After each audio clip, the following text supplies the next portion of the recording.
Hey buddies, welcome back to my YouTube channel. So finally కేరళలో అయితే monsoon start అయిపోయింది. Almost ఒక 1 week నుండి హెవీ రెన్స్ అనమాట. సో నాన్ స్టాప్గా ఏదో ఒక టైంలో వర్షం పడుతూనే ఉంది. ఈవెన్ కొన్నిసార్లు ఇక్కడ పవర్ కూడా ఉండట్లేదు. ఈరోజు కూడా అలాగే మార్నింగ్ నుండి ఇందాక వరకు వర్షం పడుతూనే ఉంది. ఇప్పుడు ఒక 1 అవర్ గ్యాప్ ఇచ్చిందనమాట. సో ఈ టైంలో కొంచెం ఈ వెదర్కి ఇలా బయటకు వచ్చి చూద్దామని మేము బయటకు వచ్చాము. మేము ఉంటున్న హౌస్కి ఒక 5 కిలోమీటర్ డిస్టెన్స్లో చాలా మంచి బ్యూటిఫుల్ ప్లేసెస్ ఉన్నాయన్నమాట. సో అవి మీకు కూడా చూపిద్దామని ఈ వీడియో అయితే షూట్ చేశాను. అండ్ ఇలాగే నాకు కొన్ని హౌసెస్ కూడా నచ్చినవి నేను షూట్ చేశాను. సో మీకు కూడా అందులో ఏ హౌస్ నచ్చిందో కమెంట్ చేయండి. అండ్ ఇక్కడ చూస్తున్నారు కదా ఈ ప్లేస్. సో ఇలాంటివి ఇక్కడ చాలా ఉంటాయి. బట్ నేనైతే అన్నీ పెట్టలేదు. సో కొన్ని అయితే పెట్టాను, ఎందుకంటే మళ్ళీ వీడియో అయితే లెంత్ అయిపోయింది కదా. అండ్ ఇంకొకటి, మాన్సూన్ టైంలో కేరళకి చాలామంది వస్తూ ఉంటారనమాట. సో ఎందుకంటే మాన్సూన్ టైంలో కేరళ ఇంకా చాలా బ్యూటిఫుల్గా ఉండిద్ది. సో ఎవరైతే ఈ టైంలో వచ్చిన వాళ్ళకి నేను ఒక చిన్న మాట చెప్దాం అనుకుంటున్నాను.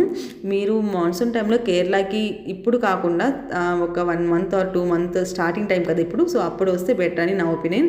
ఎందుకంటే ఈ టైంలో వర్షాలు ఎక్కువ పడడం వల్ల ఇక్కడ రోడ్స్ ఏంటంటే స్ట్రైట్గా ఉండవు, అప్ అండ్ డౌన్స్ ఎక్కువ ఉంటాయి అనమాట. సో ఈ వర్షానికి అక్కడ చెట్ల దగ్గర ఉన్న మట్టి అంతా పోయి ఆ చెట్లు ఏంటంటే ఇరిగి రోడ్డు మీద పడే ఛాన్సెస్ ఎక్కువ ఉంటాయి. అండ్ ఇంకొకటి, ఒకవేళ ఎవరైనా వచ్చినట్లయితే వాళ్ళు మార్నింగ్ ట్రావెల్ అయితే చేయండి, నైట్ ట్రావెల్ కన్నా. ఎందుకంటే నైట్ టైంలో ఎక్కువగా ఇక్కడ నైట్ టైంలో ఎక్కువ చీకటిగా ఉండి లైట్స్ ఉండవు సరిగ్గా. సో ఇలాంటి రోడ్స్లో సో అలాంటప్పుడు డేంజర్ కదా. సో అందుకని మార్నింగ్ టైం చేస్తే బెస్ట్ అని నా ఒపీనియన్. సో ఆల్మోస్ట్ ఇక్కడ చూస్తున్నారు కదా, మొత్తం రోడ్ అసలు బాగా మబ్బు అయితే బాగా పట్టుంది. సో మేము అక్కడ నుండి ఇంటికి వెళ్ళే టైంలో కూడా 2 or 3 టైమ్స్ అయితే వర్షం పడింది. సో ఇంకా అక్కడక్కడ ఆగుతూ ఇంకా అలా మెల్లిగా వెళ్ళామన్నమాట.